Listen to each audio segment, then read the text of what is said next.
So business people நிறைய பேர் travel பண்ணுறோம் பல இடங்களுக்கு, தொழில் பற்றி தெரிஞ்சுக்கிறதுக்காகவாக இருக்கட்டும், இல்லை பொருட்கள் வாங்குறதாக இருக்கட்டும், பல இடங்களுக்கு நம்ம ட்ராவல் பண்ண வேண்டியிருக்கு. அது தமிழ்நாட்டில் முக்கியமாக சென்னையில் வந்து நீங்கள் பார்த்தீங்கன்னா நிறைய இடத்துக்கு நீங்கள் போயிட்டு வர மாதிரி இருக்கும்.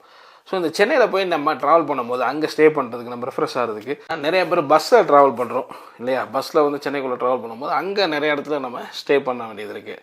ஸோ அது வந்து முக்கியமாக வந்து பார்த்திங்கன்னா கிளாம்பாக்கம் பஸ் ஸ்டாண்டும் கோயம்பேடு பஸ் ஸ்டாண்ட் ரொம்ப முக்கியமான பஸ் ஸ்டாண்ட் இருக்குது. ஸோ இங்கேயே வந்து நம்மளால் தங்க முடியும் ரொம்ப கம்மியான ரேட்டில். சொல்ல போகிறது கிளாம்பாக்கம் பஸ் ஸ்டாண்ட் தான் சொல்ல போகிறேன். புதுசாக நம்ம ஓப்பன் பண்ணியிருக்கிறாங்க. ஓப்பன் பண்ணி அந்த பஸ் ஸ்டாண்ட் ரன்னிங்கில் போய்கிட்டு இருக்கு. நிறைய ஃபெசிலிட்டி அந்த பஸ் ஸ்டாண்டில் இருக்குது. ஸோ ரொம்ப நாளாக வந்து பார்த்திங்கன்னா அந்த டார்மெண்ட்ரி ஓப்பன் பண்ணாமல் இருந்தாங்க. ஸோ ரீசெண்டாக ஓப்பன் பண்ணியிருக்காங்க. ஸோ இது வந்து கிளாம்பாக்கம் பஸ் ஸ்டாண்டில் ஃபஸ்ட் ஃப்ளோரில் வந்து இருக்குது. ஜென்ஸுக்கும் லேடிஸுக்கும் தனித்தனியாக இருக்குது, டார்மெண்ட்ரி இருக்குது. ஸோ இது ஒரு டார்மெண்ட்ரி டைப்பான ஒரு ரூம் தான். ஸோ இங்கே நீங்கள் போகிறீங்க அப்படின்னா ஸோ சென்னையில் போய் நம்ம கம்மியான ரேட்டில் நீங்கள் அந்த பஸ்லேருந்து இறங்கினதுக்கப்புறம் ஸோ அங்கே போய் நீங்கள் ரெஃப்ரெஷ் ஆகிறதா இருக்கட்டும், ஸ்டே பண்ணுறதா இருக்கட்டும், ஸோ அங்கே நீங்கள் பண்ணிக்க முடியும். எப்படி வாங்குறாங்க ப்ரைஸ் அப்படின்னா 12 ஹவர்ஸுக்கு நீங்கள் தங்குறதுக்கு வந்து 200 வந்து வாங்குறாங்க.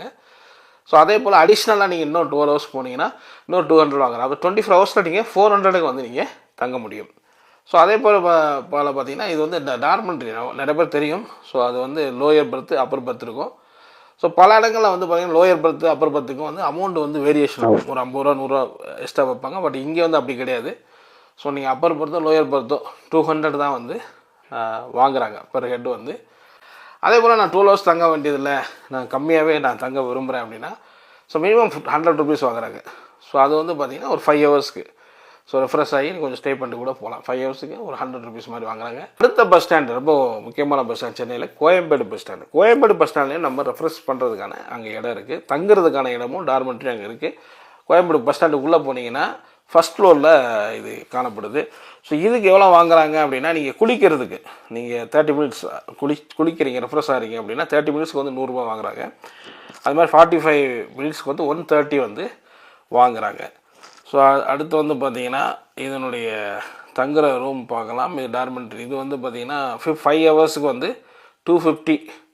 அதாவது இது பிரிக்கிறாங்க, அப்பர் பர்த்து லோயர் பர்த்துன்னு பிரிக்கிறாங்க. ஸோ 5 ஹவர்ஸுக்கு வந்து 250 அப்பர் பர்த்து, லோயர் பர்த் வந்து 300 அப்படிங்கிற மாதிரி. பட் அதில் அட்வான்ஸ் வாங்குவாங்க. நீங்கள் 200 ரூபா அட்வான்ஸ் வாங்குறாங்க. நீங்கள் போகும்போது வந்து பேலன்ஸ் கொடுத்துருவாங்க. 11 ஹவர்ஸுக்கு வந்து பார்த்திங்கன்னா 350 அப்பர் பர்த்துக்கு, லோயர் பர்த்துக்கு 400. ஸோ இதில் 800 அட்வான்ஸ் வாங்குறாங்க. ஸோ அதே மாதிரி வந்து 24 ஹவர்ஸ்க்கு வந்து 550 அப்பர் பர்த்துக்கு, லோயர் பர்த்துக்கு 600 வாங்குறாங்க. மொத்தம் 1000 ருபீஸ் வந்து பர் பர்சனுக்கு வாங்குறாங்க.